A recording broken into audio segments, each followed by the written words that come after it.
तो आदाब, नमस्कार, गुड इवनिंग, सत श्री अकाल। एक बार फिर आप तमाम लोगों का स्वागत है क्राइम तक की कहानी के इस एपिसोड में। उम्मीद आप सबकी होली अच्छी गुजरी होगी और सारे आप लोगों ने मज़े किए होंगे। अब आज की कहानी के ऊपर आते हैं।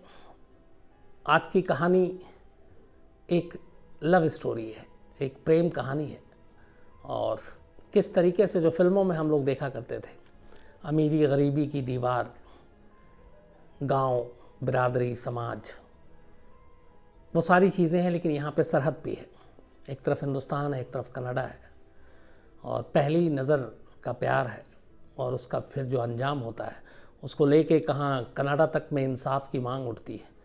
और इन दोनों जो लड़के और लड़की हैं उनमें से एक लगभग 20 साल से सिर्फ इंतज़ार कर रहा है एक चीज़ के लिए कि जिससे उसने प्यार किया उसके साथ जो कुछ हुआ, उसके गुनहगारों को एक बार वो फांसी पे चढ़ते हुए देख ले, तब जाकर उसे सुकून होगा।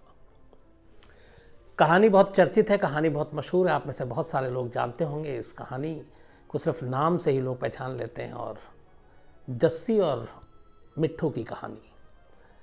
जस्सी जसविंदर कौर पंजाब में माँ बाप थे, लेकिन पैदाइश उसकी कनाडा में हुई। अरबपति घराने से, बहुत ही अमीर घराना, माँ बाप भी वहीं रहते कनाडा में। और दूसरी तरफ एक मिट्ठू, सुखविंदर सिंह एलियस मिट्ठू। ये पंजाब का रहने वाला, कांके कला एक जगह है वहाँ का, गरीब। टेम्पो भी इसने चलाया। और फिर इन दोनों की ये लव स्टोरी शुरू होती है। बात 1994 की है। जस्सी कनाडा से अपने ननिहाल आती है हिंदुस्तान और घूमने के लिए, अपने रिश्तेदारों से मिलने के लिए। कांके कला पहुंचती है पंजाब में। और कांके कला में पहुंचने के बाद वहीं उसकी मुलाकात पहली बार मिट्ठू से होती है। जब वो गांव आई तब चूँकि छोटे छोटे जो गांव हैं वहाँ पे टेम्पो और ये सारी चीज़ें चलती हैं, तो उसी टेम्पो में वो अपनी माँ और मौसी के साथ बैठी हुई थी। टेम्पो में वो पीछे की तरफ बैठी थी। आपने कई जगह पे देखा होगा टेम्पो, यहाँ पे बहुत सारा खुला भी होता है जिसमें पीछे की तरफ भी आप, अगर टेम्पो इधर जा रहा है तो आप उधर मुँह करके बैठ सकते हैं। तो वो पीछे की तरफ बैठी हुई थी और उसी वक्त वहाँ से अपने एक स्टैंड पे खड़ा हुआ मिट्ठू, उसे भी उसी गांव जाना था क्योंकि वो भी इसी गांव के कला गांव का ही रहने वाला था।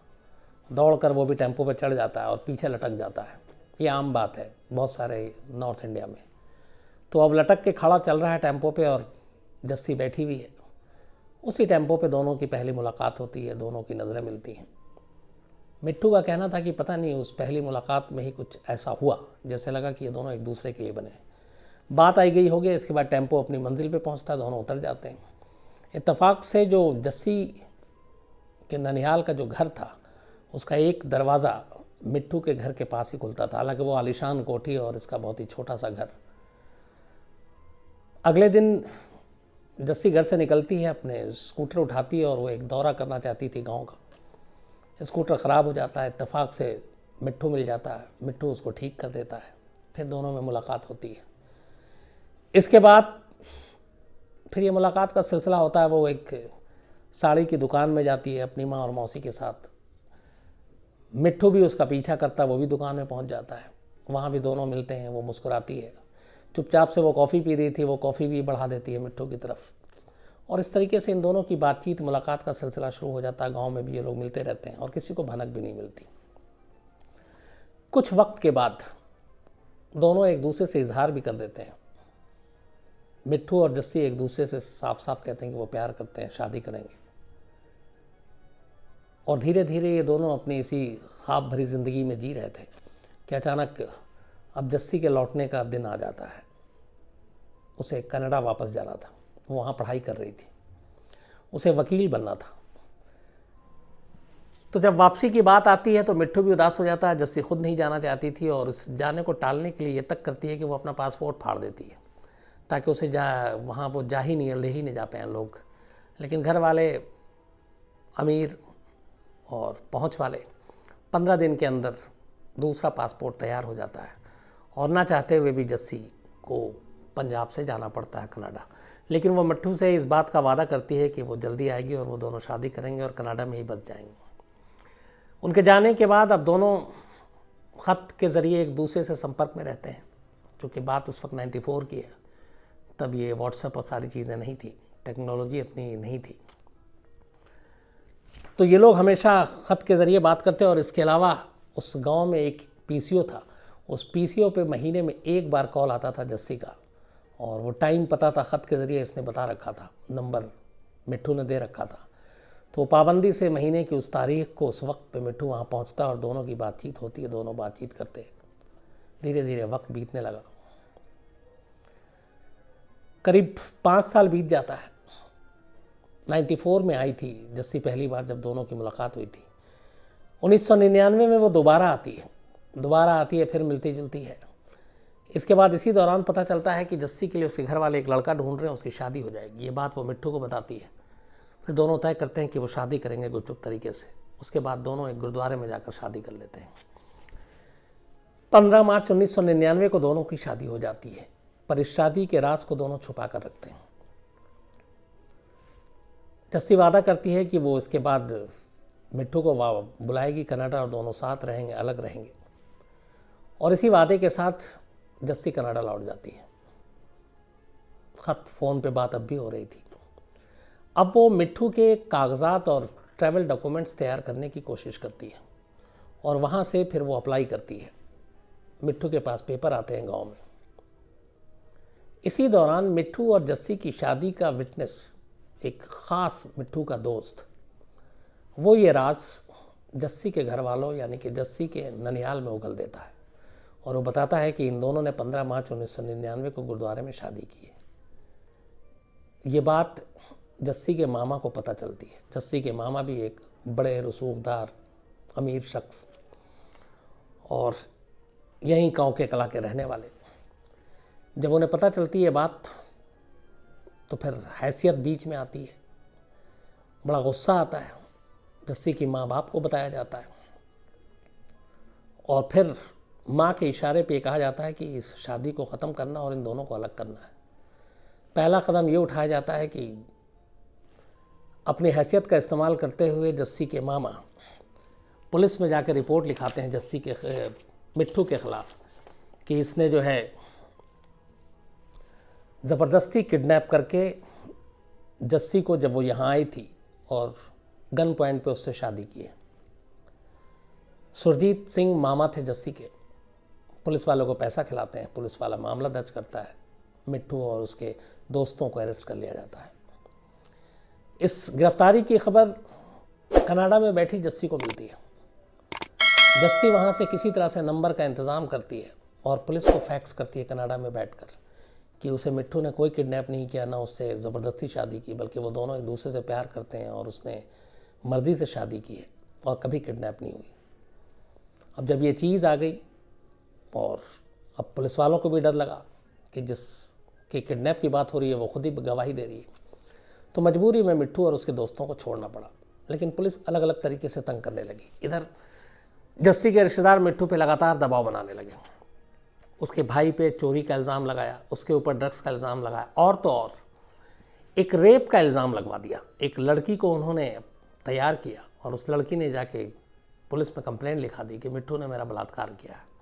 रेप के इल्ज़ाम में मिट्ठू को गिरफ्तार कर लिया जाता है।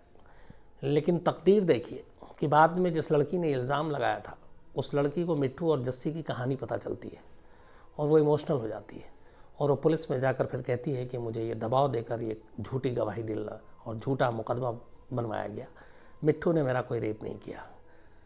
उसके बाद मिट्ठू को छोड़ दिया जाता है। लेकिन इस बीच लगातार जब तंग और परेशान मिट्ठू को किया जा रहा था और फिर अलग अलग मामलों में उसके रिश्तेदार उसको फंसा देते, पुलिस उठा कर ले जाती। ऐसे एक बार वो बंद था जेल में। तब जस्सी से रहा नहीं गया और उसने तय किया कि वो इंडिया आएगी और इस बार अपने प्यार को अपने साथ लेकर जाएगी और उस मुसीबत में उसका साथ देगी। वो वापस गाँव के कला पंजाब आती है। आने के बाद वो बाकायदा पुलिस में और कोर्ट में जाके कहती है कि इन दोनों ने शादी किया है और ये खामखा झूठे झूठे इल्ज़ामों में इसको तंग कर रहे हैं, परेशान कर रहे हैं। इसके बाद मिट्ठू को कानून को छोड़ना पड़ता है। लेकिन अब जस्सी ने अपने ख़ानदान को ही अपना दुश्मन बना लिया, ये ऐलानिया कहकर शादी की बात। इसके बाद अब मिट्ठू के जान पे ख़तरा आ जाता है और इन दोनों को मारने की बात आ जाती है। मिट्ठू के घर वाले उसे वहाँ से निकाल देते हैं। इसके बाद ये कभी शिमला, कभी जयपुर, अलग अलग जगहों पे भटकते छुपते रहते हैं, सिर्फ इसलिए कि कोई नुकसान न पहुंचा दिया जाए। और इस दौरान में दोनों ये इंतज़ाम भी कर रहे हैं कि किसी तरह इस मसले से निकलें और फिर यहाँ से कनाडा जाएं। उधर जस्सी के ऊपर लगातार प्रेशर है कि वो इस शादी को तोड़ दे और जो कहेगी वो माना जाएगा, लेकिन जस्सी मानती नहीं है और आखिरकार हिंदुस्तान आने के बाद पहली बार मिट्ठू के साथ एलानिया तौर पर रहने लगती है। फिर ख़तरे को भांपते हुए वो इस इलाके को छोड़ती है, अलग अलग जगहों पे भटकती रहती है। मिट्ठू के कुछ रिश्तेदार उसकी मदद करते हैं। फिर उसको एक मलेरकोटला के पास जगह है, वहाँ पे कहते हैं कि तुम जाकर रहो। तब ये दोनों वहाँ पे छुप के रह रहे हैं। एक दिन शाम को अचानक जस्सी कहती कि मैं बहुत थक गई हूँ और बहुत बोर हो रही हूँ, तुम्हारे साथ स्कूटर पे मुझे थोड़ा सा शहर घूमना है। मिट्ठू जस्सी की बात को टालता नहीं है, लेकिन मिट्ठू के रिश्तेदार उसको आगाह करते हैं कि मत निकलो, ख़तरा है, क्योंकि जस्सी के मामा सुरजीत सिंह के लोग लगातार इधर उधर भटक रहे हैं, ढूंढ रहे हैं। लेकिन वो मानता नहीं। जस्सी की खुशी के लिए स्कूटर पर बैठता और दोनों निकल पड़ते हैं। थोड़ी दूर के बाद मलेरकोटला के पास एक नदी किनारे अचानक उन्हें एक गाड़ी दिखाई देती है, जिप्सी। मिट्ठू गाड़ी रोकता अपना स्कूटर कि शायद कुछ हो गया, मदद की ज़रूरत है। लेकिन जैसे ही रोकता है, जिप्सी के पीछे से 2 लोग आते हैं, हाथ में तलवार था। उनके आने के बाद पीछे से और 4-5 लोग आते हैं और वो टूट पड़ते हैं। अचानक अब मिट्ठू जो है उनकी तलवार की जद में था, वो उसके ऊपर हमला कर रहे हैं, वो खून से लथपथ। जस्सी लगातार गिड़गिड़ा रही है, हेल्प हेल्प चिल्ला रही है, पर कोई मदद के लिए था ही नहीं, तो कोई आया नहीं वहाँ पे। और बुरी तरह मारने के बाद जब उन्हें लगा कि अब मिट्ठू मर चुका है, उसकी लाश को वहीं छोड़कर वो जस्सी को उठाते हैं और उसी गाड़ी में बैठकर निकल जाते हैं।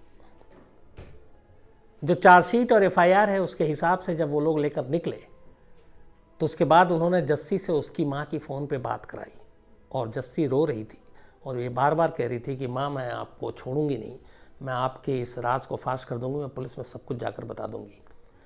माँ फिर उन लोगों से कहती है कि थोड़ी देर के बाद और फिर बात करना। दोबारा वो लोग उसको समझाते हैं और फिर इसके बाद बात कराते हैं। फिर जस्सी वही कहती है कि माँ मैं छोड़ूंगी नहीं, मैं पुलिस को सब कुछ बता दूंगी, तुमने मेरे मिट्ठू के साथ जो कुछ किया है। माँ को अब लगता है कि ये मानेगी नहीं। उसके बाद जो 7 लोग थे वो उनको फ़ोन पे ही कहती है कि जस्सी को भी मार डालो। एक माँ अपनी बेटी के लिए कह रही है। इसके बाद वो लोग वहीं पे एक लुधियाना के पास एक फार्म हाउस में ले जाते हैं। फार्म हाउस में ले जाने के बाद तलवार और बियर की बोतल से जस्सी का गला काट देते हैं और उसके बाद उसकी लाश को वहीं नदी में फेंक देते हैं। इधर गलती से वो लोग जिसे मुर्दा समझ कर गए थे वो मिट्ठू जिंदा था। एक गांव वाले 2 लोग गुजर रहे थे, उन्होंने खून से लथपथ देखा मिट्ठू को, वो फ़ौरन उसे उठाकर अस्पताल ले गए। अगले 15 दिन तक वो लगभग कोमा में था। 15 दिन के बाद होश आया। होश आते ही पहली चीज़ जो उसने पूछी वो ये कि उसकी जस्सी कहाँ है। उसके रिश्तेदारों ने बताया कि उस दिन से उसका कोई पता नहीं है।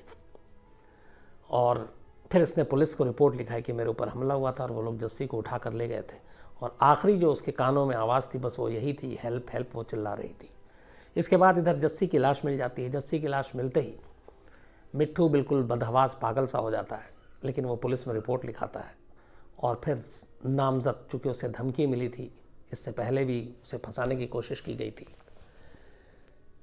तो उसके कहने पे फिर पुलिस इन्वेस्टिगेट करती है, अलग अलग लोगों को पकड़ती है। पकड़ने के बाद पता चलता है कि जस्सी की माँ मलकीत कौर जो कनाडा में थी और जस्सी के मामा सुरजीत सिंह, इन दोनों ने मिलकर इस पूरी प्लानिंग को, उस पूरी साजिश को अंजाम दिया था। 7 लाख रुपए में मिट्ठू की सुपारी ली थी और उसके लिए सुपारी किलर को हायर किया। और एक उस वक्त सब इंस्पेक्टर हुआ करता था जो मलेरकोटला इलाके में, जहाँ पे ये कहा गया था कि तुम अगर इसकी लाश को यहाँ पे तुम डंप कर दोगे तो उस केस को मैं हशप कर दूंगा, मैं सब देख लूँगा। तो इसीलिए मिट्ठू को उस जगह पे और उसकी लाश को वहाँ पे फेंका गया, मुर्दा समझ के जहाँ मारा गया। तो उस पुलिस इंस्पेक्टर को भी गिरफ्तार किया गया। लेकिन इन्होंने 7 लाख में सुपारी ली थी मिट्ठू की। आखिर में उसी दिन माँ ने जब कहा कि अब जस्सी को भी मार दो, तो सुपारी की रकम डबल हो गई थी, 14 लाख रुपए। तो 7 लाख मिट्ठू के लिए और 7 लाख जो है जस्सी के लिए, 14 लाख में इन दोनों की सुपारी थी। लेकिन एक आधा ही कत्ल हुआ क्योंकि मिट्ठू बच गया था। इसके बाद इन सबको गिरफ्तार किया जाता है, इनसे पूछताछ होती है। पूछताछ में ये लोग खुलासा करते हैं कि उनको सुपारी जो है वो सुरजीत सिंह ने दी थी। उसमें से एक सुपारी किलर बताता है कि उसने फ़ोन पे जस्सी की उसकी माँ से बात कराई थी, और जस्सी की माँ ने ही कुछ देर के बाद ये कहा था कि दोबारा कॉल करके बताऊंगी कि इसका क्या करना है। और दोबारा जब कॉल किया तो ये कहा था कि जस्सी को भी मार दो, और उसकी माँ के कहने पे ही मैंने जस्सी को मारा था। तो इन सब चीज़ों को देखते हुए जस्सी की माँ और मामा भी इस हत्या केस में शामिल हुए। उस इंस्पेक्टर जिसको सुपारी किलर के ज़रिए और सारी पूछताछ हुई थी, उसको भी गिरफ्तार किया गया। अब मेन जो 2 अक्यूज़ थे, जस्सी की माँ और मामा, वो दोनों कनाडा में थे, बाकी सब यहाँ। इनको गिरफ्तार किया गया, अदालत में मामला चला। पुलिस इंस्पेक्टर समेत 3 लोगों को इसमें उम्र कैद की सज़ा दी गई। लेकिन माँ और मामा कानून के शिकंजे से दूर कनाडा में थे। लंबी कानूनी लड़ाई चलती रही। मिट्ठू लगातार पुलिस अदालत के धक्के खाता रहा, और उसने तय कर लिया था कि वो अपनी जस्सी के गुनहगारों को बख्शेगा नहीं। इस दौरान में उसकी कहानी अलग अलग फोरम पे, अलग अलग मीडिया में आई, बात कनाडा तक पहुंची। कनाडा में जस्सी को लेकर जस्टिस फॉर जस्सी एक मुहिम चली। वहाँ के अखबारों और बाकी जगहों पे ये चीज़ें आईं। मिट्ठू की कहानियाँ वहाँ छपने लगी। उसको लेके एक पब्लिक ओपिनियन बनना शुरू हुआ। फिर इतना प्रेशर पड़ा कि उन दोनों को भारत भेजने का एक दबाव आ गया कनाडा पे, और यहाँ से सीबीआई के थ्रू बाकायदा इस केस का, और चूँकि दोनों एक्यूज़ थे, इंटरपोल के ज़रिए भी, और फिर पुलिस, पंजाब पुलिस की अपील पर भारत सरकार ने भी जस्सी की मां मलकीत कौर और मामा सुरजीत सिंह को भारत को सौंपने की अर्जी दी। सालों तक तो ये मामला लटका रहा, क्योंकि कनाडा पुलिस बीच में आ गई। उसने कहा कि नहीं, जो आपकी पुलिस की इस पूरी डिटेल है उसमें बहुत सारे लूपहोल्स हैं, तो हम नहीं सौंपेंगे। फिर मामला कोर्ट में गया। इधर जस्सी को जस्टिस देने के लिए लगातार दबाव पड़ रहा था। आखिरकार कोर्ट ने अपना फैसला सुनाया, और उसने कहा कि नहीं, इन दोनों ने जो गुनाह किया उसके लिए इनको कानून के तहत सज़ा मिलनी चाहिए, और इसलिए इनको भारत भेजना चाहिए। आखिरकार करीब 18 साल के बाद, लंबे 18 साल बाद कानून की जीत होती है। मलकीत कौर और सुरजीत सिंह, जस्सी के मामा और माँ, उन दोनों को भारत डिपोर्ट किया जाता है। दिल्ली एयरपोर्ट पे वो लैंड करते हैं। पंजाब पुलिस की टीम आती है, उनको लेकर पंजाब जाती है। उनके खिलाफ किडनैपिंग, मर्डर, बाकी साजिश रचने, इन सब के तहत मुकदमा दर्ज होता है। और अब दोनों जेल में हैं, और इन दोनों चूँकि लंबे समय से भागे हुए थे, तो अभी मुकदमे की कार्रवाई चल रही है। बाकी में उम्र कैद की सज़ा हुई थी, उसमें कुछ में हाई कोर्ट ने स्टे लगा दिया, कुछ ने सुप्रीम कोर्ट में लगा दिया। लेकिन जो 2 असली गुनहगार थे, वो दोनों अभी, उनके ऊपर मुकदमा चल रहा है। इस मामले की उस वक्त जो जांच कर रहे थे, और जिन्होंने एक पुलिस इंस्पेक्टर समेत बाकी लोगों को गिरफ्तार किया था, उनका कहना था कि जब वो इस केस की जांच कर रहे थे और जस्सी की माँ और मामा कनाडा में थे, तब एक बार उन्होंने एक ब्लैंक चेक भेजा था इस पुलिस अफसर आईओ के पास, इन्वेस्टिगेटिव अफसर के पास, और कहा था इसमें जितनी रकम तुम चाहो भर लो, बस इस केस को हल्का कर दो, हशप कर दो, ख़त्म कर दो। तब इस पुलिस अफसर ने कहा था, चूँकि एक इंस्पेक्टर गिरफ्तार हुआ था इसी मामले में, कि पंजाब पुलिस का हर अफसर या हर पुलिस वाला सेल पर नहीं होता, वो बिकाऊ नहीं होता, और उस ब्लैंक चेक को छोड़ दिया। सेम इस मिट्ठू, जिससे आखिरकार उसकी मोहब्बत के आगे पूरा फैमिली टूट गया, हार गया, उसे लगा कि अब कुछ नहीं हो सकता, तब मिट्ठू को भी यही ऑफ़र दिया गया 2012 में। उसे 14 एकड़ ज़मीन बहुत ही प्राइम लोकेशन पे और 1 करोड़ रुपए कैश एक पंजाब के लोकल एमएलए के ज़रिए ये ऑफ़र दिया गया मिट्ठू को। मिट्ठू का जवाब था कि जिस हैसियत का मैं हूँ और जिस हैसियत की जस्सी थी, उन दोनों में ज़मीन आसमान का फ़र्क था, लेकिन उसने हैसियत को किनारे करते हुए मुझसे जो मोहब्बत की, मुझसे शादी की, मेरे लिए जो कुछ किया, वो एहसास मैं कभी भूलूंगा नहीं। और ये 14 एकड़ और या कुछ कई करोड़ भी हों तो शायद उसकी कीमत या उसकी भरपाई नहीं हो सकती। उसने इस ऑफ़र को ठुकरा दिया। आज इस मामले को करीब 21 साल हो चुके हैं। मिट्ठू आज भी पंजाब में है। कई बार उसे धमकियां मिली थी। अब तो खैर माँ और मामा गिरफ्तार हो चुके हैं। आज भी वो अदालत के चक्कर काटता है। उसकी सिर्फ एक ख्वाहिश है कि उसकी जस्सी के जो कातिल हैं उनको फांसी मिले, और वो फांसी जब तक मौत नहीं मिलता तब तक उसके साथ इंसाफ नहीं होगा, जिसने उसकी एक हंसती खेलती ज़िंदगी को बर्बाद कर दिया। तो अभी भी मिट्ठू जी रहा, और मिट्ठू की ख़ास बात यह है कि 21 साल हो गया, उसके दिल में कभी कोई और नहीं आया। उसने उसके बाद दोबारा कभी शादी करने का भी नहीं सोचा। उसने कहा कि ये जो पूरी ज़िंदगी और ये जो जन्म है ये सिर्फ जस्सी के लिए है। तो उसी की यादों के सहारे अब वो अपना जो भी ज़िंदगी है वो काटेगा। जब दोनों मिले थे तब जस्सी की उम्र उस वक्त करीब 18 साल थी, 19 साल, और 23 साल का था मिट्ठू। तो अभी जस्सी के अपनी ही माँ और अपने ही मामा जस्सी की मौत के लिए जिम्मेदार और उसी के कत्ल के लिए जेल में है। मुकदमा चल रहा है, फैसला आएगा तो मैं ज़रूर आपको बताऊंगा आगे क्या हुआ।